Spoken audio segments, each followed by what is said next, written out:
Bakit nga ba nagbabago ang isip ng isang tao? Sana bago sabihin magulo yung tao, sana inisip mo din na ilang taon ka pinagpasensyahan, ilang taon ka sinunod sa terms na gusto mo. Ngayon, kung sasabihan mo kung magulo, may rason yan. Kung sasabihan mo kung nagbabago-bago yung isip ko, may rason yan. Unang rason is, number one, masyadong disrespectful ang tao at pride ang pinakairal. Kaya hindi niya deserve yung mga offers na binibigay sa kanya. So, nagbago ang isip, nagbago ang desisyon. Pangalawa, negligence. Negligence and irresponsibility.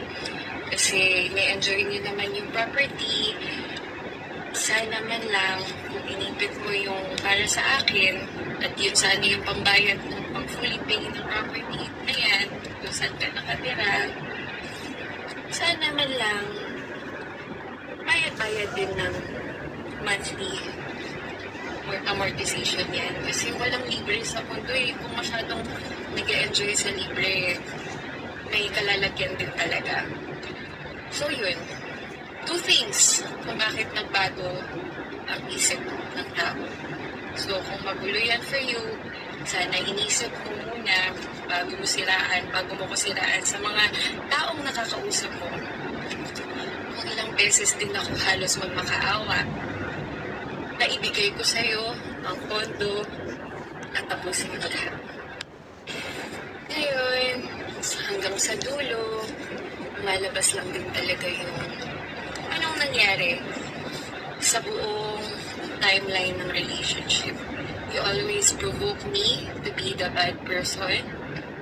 Parati mong binabaliktad ang sitwasyon at yung pagkakasunod-sunod ng mga pangyayari, iniiba mo. So, kung gusto mong matapos to,